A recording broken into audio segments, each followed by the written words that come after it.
नमस्कार दोस्तों, मेरे चैनल में एक बार फिर से आप लोगों का स्वागत है।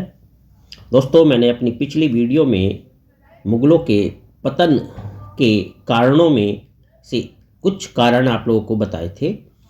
आज मैं एक महत्वपूर्ण कारण का जिक्र यहाँ करूँगा, जिसमें शामिल है औरंगजेब का दक्कन का युद्ध।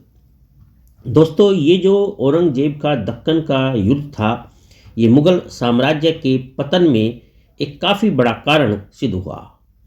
इसके बारे में मैं यहाँ डिटेल में जानकारी आप लोगों को दूंगा।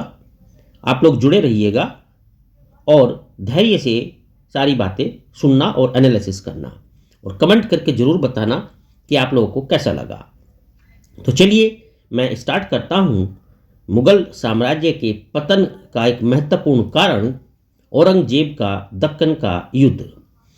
औरंगजेब का जो ये दक्कन का युद्ध था, ये एक बहुत बड़ा कारण सिद्ध हुआ मुग़लों के साम्राज्य के पतन में।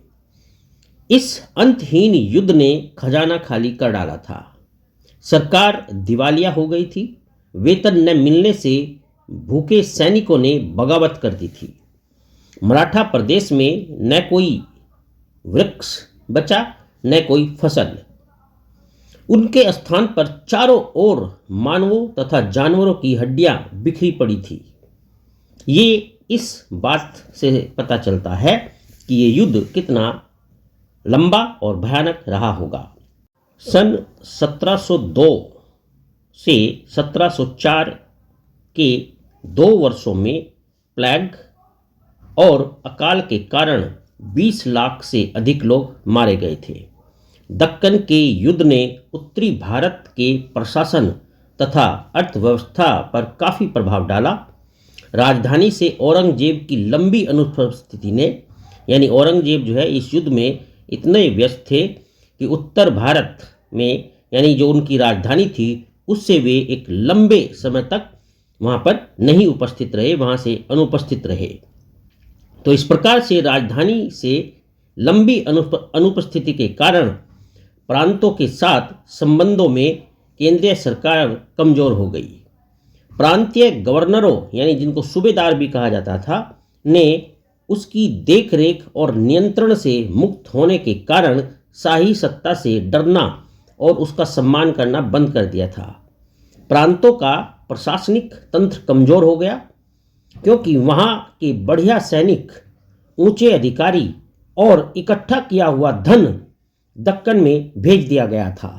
तो इस प्रकार से ये जो दक्कन का युद्ध औरंगजेब ने लड़ा, ये कह सकते हैं कि किसी भी मायने में एक तरीके से अच्छा साबित नहीं हुआ, और एक तरीके से औरंगजेब के प्रशासन के लिए उसका सरदर्द बनकर रह गया था, क्योंकि सारे के सारे रिसोर्सेज जो है औरंगजेब ने उत्तर से दक्षिण की तरफ लगा दिए थे इस युद्ध में।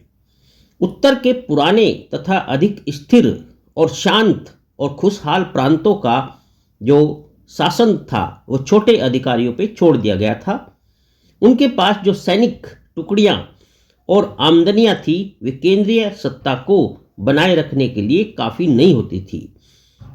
तो ये जो एक स्थिति आ गई थी, ये बड़ी भयानक सिद्ध हुई इस मुग़ल साम्राज्य के लिए, और इसीलिए इसका पतन का ये एक बड़ा कारण भी माना जाता है। बागी लोगों के सभी वर्गों ने सिर उठाना शुरू कर दिया था। यानी अब जो लोग बागी थे, यानी इस शासन को औरंगजेब की नीतियों से त्रस्त थे, उन्होंने जो है अपना सर उठाना शुरू कर दिया। इस बेतुके युद्ध ने राजस्थान के विशाल हिस्सों को तबाह कर दिया था। कुछ राजपूत जमींदारों ने मालवा में गड़बड़ी पैदा की। लूटने वाले मराठा गिरोह मालवा तथा गुजरात में घुस गए।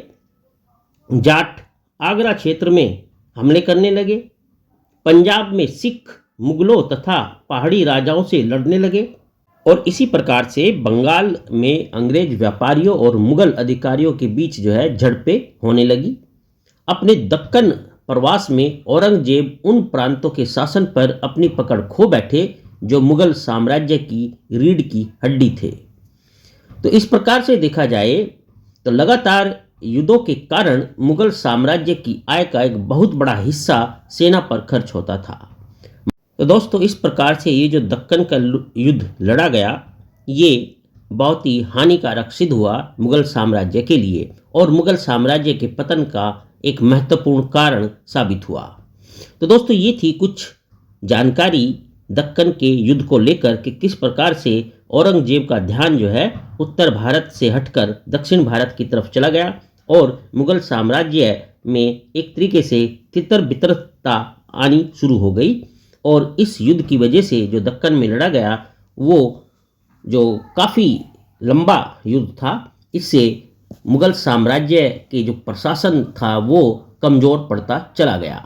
तो चलिए दोस्तों मुझसे जुड़े रहिए और अगली वीडियो में मैं आप लोगों को बताऊंगा कि मनसबदारी किस तरीके से जो है मुगल साम्राज्य के पतन में एक कारण साबित हुई।